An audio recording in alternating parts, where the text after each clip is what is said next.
देखो महाराज, माथे को कभी सूना नहीं रखना चाहिए।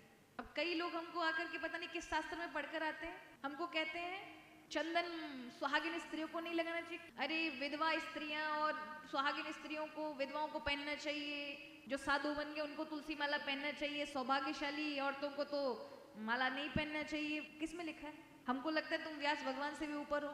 इससे आपका पता चलता है कि भैया ये माथे का तिलक आपकी एक तो संप्रदाय का पता चला देता है, उपासना पद्धति का विषय पता चल जाता है कि व्यक्ति क्या इष्ट कौन होगा, और दूसरा वैष्णव है। देवी जी की इंदी बिंदी महादेव को आड़ो, ब्रजवासिन की लीपा पोती, हमारे वैष्णव संप्रदाय को ठाड़ो। जो मैया जी के भक्त होते हैं वो देवी जी की इंदी बिंदी, वो बिंदी लगाएंगे। बुद्धि यहाँ पे आज्ञा चक्र है, आज्ञा चक्र पर आसन अवश्य जमाना चाहिए भगवान का। तो यहाँ भगवान की पैर आ सकते हैं, इसलिए भगवान का आसन बिठा के, माने भगवान के ये चरण हैं, ये जो लगाते हो तिलक, ये क्या है? भगवान के चरण हैं, इसलिए हमेशा तिलक धारण करो। देखो महाराज, माथे को कभी सूना नहीं रखना चाहिए।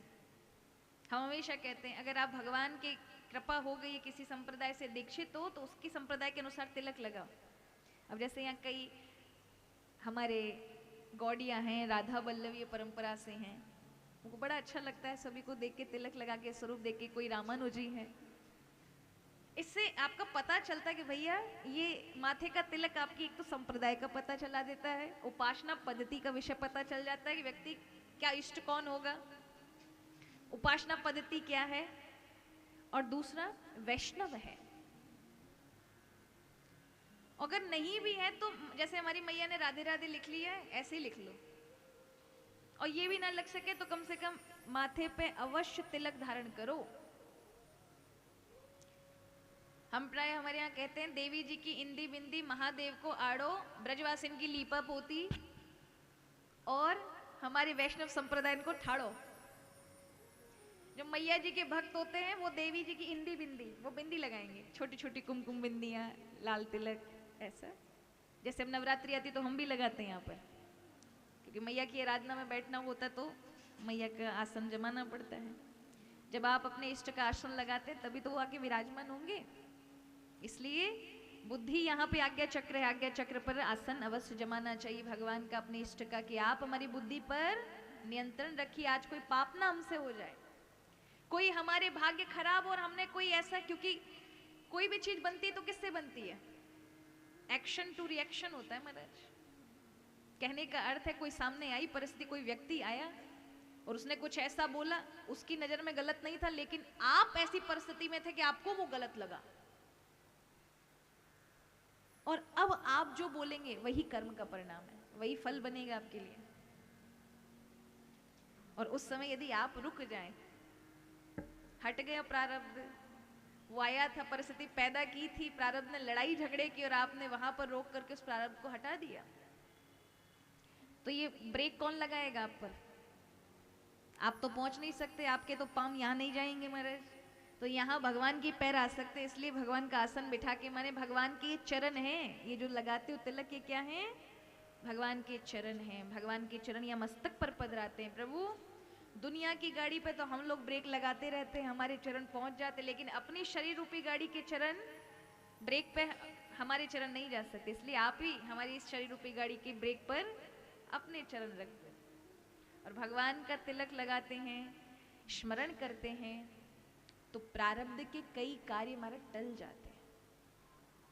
और अगर आ भी गए तो स्वयं भगवान रक्षा के रूप में उपस्थित है महाराज। इसलिए हमेशा तिलक धारण करो। पूरे समय ना लगा सको तो सुबह सुबह जब पूजा में बैठो ना, तो माथे में, मस्तक पे चंदन होना ही चाहिए।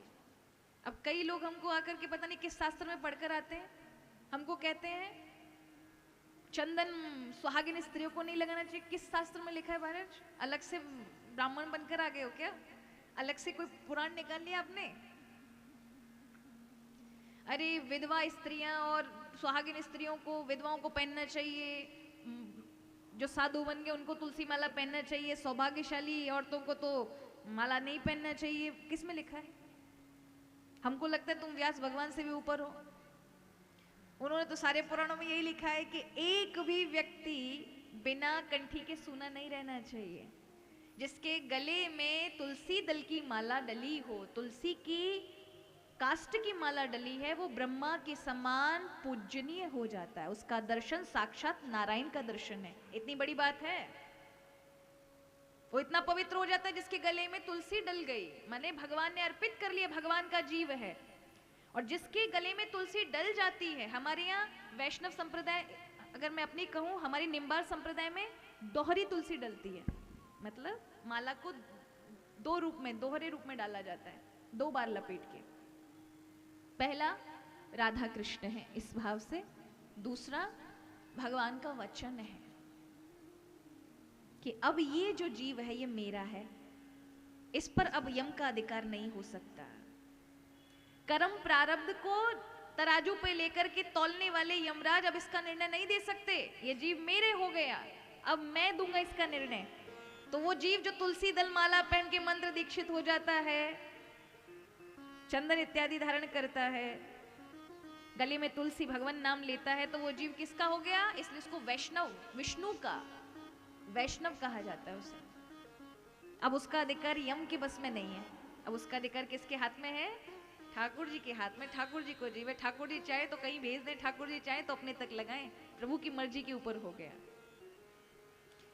इसलिए महाराज अवश्य तिलक इत्यादि रखना चाहिए।